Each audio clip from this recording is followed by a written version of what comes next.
very interesting political developments in Karnataka. Vamanacharya, weeks of speculation regarding B.S. Yediyurappa has ended. You know, as a senior spokesperson of the BJP in Karnataka, what really is the reaction from your own party over the new choice for Chief Minister?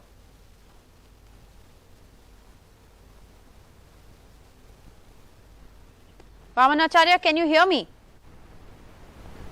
Okay, we seem to have lost that audio with you. Let me then get in another political perspective. Aishwarya Mahadev, spokesperson of the Congress party, is also joining us. Aishwarya Mahadev, 2 years into the Karnataka government, B.S. Yediyurappa replaced by Basavaraj Bommai. How is the Congress looking at this? Honestly speaking, I think that the timing of this has been extremely unfortunate.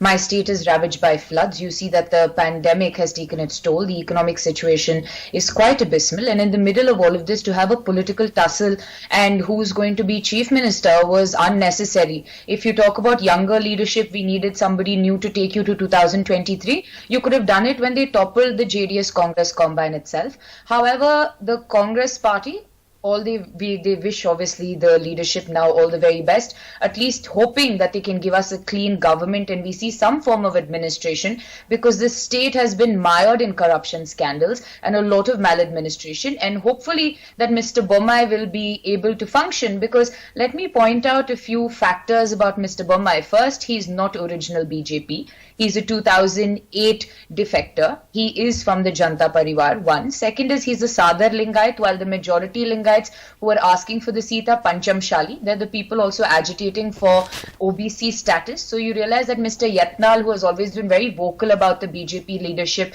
and in his criticism, is not going to stay silent. And also Mr. Bommai has to steer clear of not being seen as just a puppet for Mr. Yediyurappa, because he is obviously Mr. Yediyurappa's candidate in this. So I think heavy is the head on which the crown currently sits, to be very honest, for the BJP.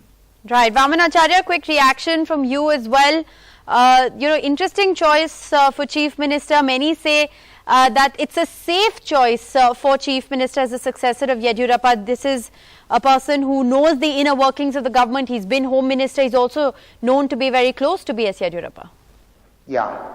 Here, whenever you change your chief minister or leadership, you are not opting for something like a kranti. The change has to be smooth, acceptable to all. Right. So, though Bommai is seen as a man very close to Yediyurappa, he has his own identity and ideas. So definitely Bommai can give a good governance. His father, who was also a chief minister of Karnataka for some time, he was a HRD minister at Central also. He was seen as a humanist, Manavatavadi. He was a follower of M.N. Roy, and he rose above all the caste barriers, and he was seen as a very broad-minded political leader of Karnataka. Right. And Basavaraj also is seen as not just as a Lingayat leader. Very interesting point the previous spokesman has said is that he belongs to a community which is very small in that area. Okay. We do agree. Though he comes from a very small Lingayat community, means among Lingayats, he is very popular. He has been getting elected from Chitao for last 2-3 times, and he has been a minister, no controversies anywhere. These are his good qualities. He's a hard worker. Dr. Vamanacharya, I also want to ask you, and it's been a very interesting development in a certain sense, because weeks of speculation with B.S. Yediyurappa coming to the national capital, while we were learning very clearly from our sources that he did indeed offer to resign to the Prime Minister very publicly. Several sound bites while he was here in Delhi. Even when he returned back to Bangalore, he continued to deny it. What necessitated this change? Yediyurappa has been saying so that the state government administration will not go awry. Because if you say that I am resigning, and if that does not happen for days together or months together, that will create some destabilization in the administrative and also in the in the ruling system. Right. So he knew that he is going to resign. Center knew that he is going to resign. He was told long back that he will be chief minister only for 2 years. He knew, but till last minute he kept on saying. But why showing do you think, but my question is, I understand why he kept denying it and the optics of it, but my question to you is, why do you think this change was needed within the leadership of the Bharatiya Janata Party in Karnataka at this time? Aishwarya Mahadev has also questioned the timing of it. Yeah, timing is very important because after 2 years we are going to have assembly elections in Karnataka. Karnataka is looking for a new face. Though Yediyurappa gave a very good administration, he was capable. There were allegations also. People were seeing the same face for almost 5 years. He has been chief minister almost 4 times, and every time he became a chief minister, it was through struggle. We wanted a chief minister who can sit calm to administration, give a good governance, good development to Karnataka. It was a need of the hour. So center had felt, even otherwise also, that a little younger who can give a better administration and will have a better face for next election. Center was seeing at it, and the change has come. All right. Well, you needed a fresh face going into the election.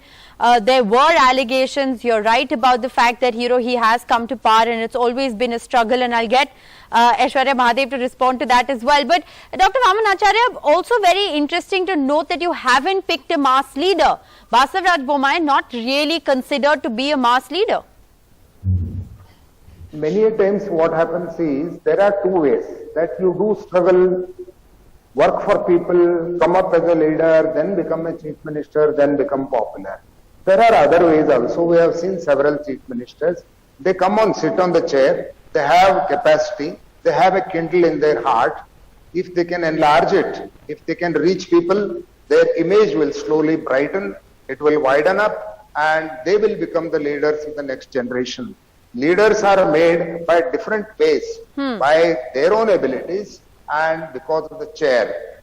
These two, both of them will work together. This is what is the hope. Right. What happens, you will see only after 2 years.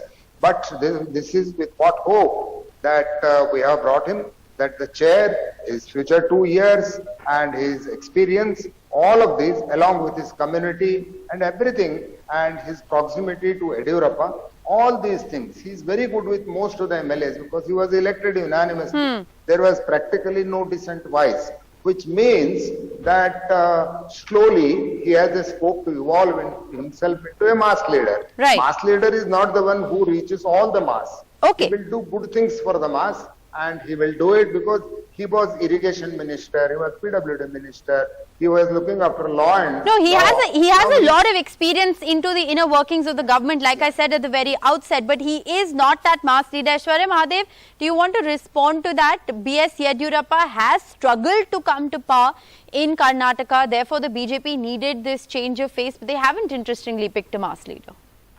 Rishika, when you talk about struggle, you first start off post 2004 when you saw that the coalition government fell and you saw Mr. Yediyurappa coming in, then Mr. Kumaraswamy not giving him CM seat, and the time that he did come to power and become chief minister, he was also arrested. That was obviously quite a struggle. Then when he came back, he was obviously chief minister for 55-56 hours because he didn't have the mandate and wanted to be chief minister. And finally, how did he become chief minister? He took 17 of the MLAs from the other side and horse trading and Operation Kamal, or Operation Kamala as we called it here, and that's how he became a chief minister. And unfortunate that a man who's been 4-time chief minister has not had a complete 5-year term, and the BJP, for acknowledging what a big leader he was, would not fulfill his dream. But Rishika, the fact of the matter remains, when you talk about change, you can't say he knew he didn't have a full term and whatnot. Reality is there was massive dissent brewing within the BJP itself. This was obviously firefighting exercises, because you saw the RDPR minister writing to the governor himself, which was unprecedented, saying Mr. Yediyurappa and his son are not letting me function. One, you saw MLAs coming out publicly and criticizing Mr. Vijendra and his style of functioning, Yes. and the super CM tag that was there. And third is, one thing that people don't talk about is Mr. Yediyurappa in himself is a regional satrap. He's the old BJP of Mr. Advani's era, and obviously the top two there in Delhi may not obviously be far too amenable to him continuing and having so much power. So what they've done is they've cut him to size. They still want his vote bank. They've given his supporter this sort of post. Let's just see how it works. But I will be very honest, Mr. Bommai, if you look at all the national news channels, Right. they did a segment on who is Mr. Bommai. So you realize he's not a popular face, he's not a known face, and the BJP is going to elections with him at the forefront. However, good Well, for them, but let's just hope they can administer. Well, I have to it. say that it's quite a routine practice to do the who is Mr. Bommai news piece, anytime a news development like that happens. But the other big question at the moment, Dr. Vamanacharya, is about the political future of B.S. Yediyurappa.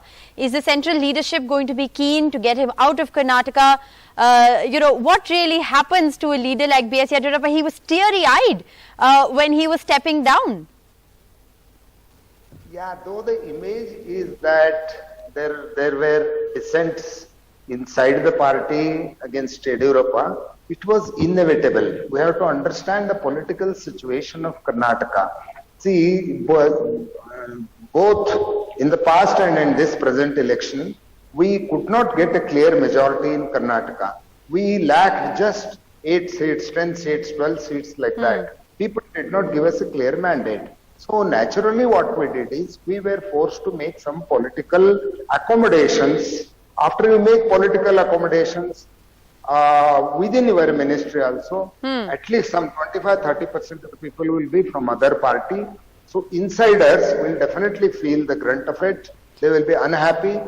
Some dissent will continue. You're not answering my question on what happens to B.S. Yediyurappa now. What's the role for him? I'll come. Why this happened is I have told you. If Yediyurappa is there in Karnataka, he travels and sees that BJP comes to power again in 2020. It will be a great 2023. It will be a great asset. He can do that. Though he has himself said that I was offered a governor post which I have not accepted, it shows that he is still interested in daily politics, struggle politics. He is known for that. He is a person who will never keep quiet. So, taking him out of state is not needed, because Bommai is a person who can go along with all these sections of the society. Very strong leadership like Yediyurappa, strong opposition also, there are many other MLAs, and central leadership. All these things Bommai can take together and still give a cool, calm government for 2 years and take the party to the success in next election. Yediyurappa may not go out unless he desires. He may not go out unless he desires. Those are important words. Yes, Rishika. Yes. Those are important words. Very, very honest assessment, I have to say as well. Dr. Vamanacharya and Aishwarya Mahadev, thank you so much for joining us with your perspectives on this important political story.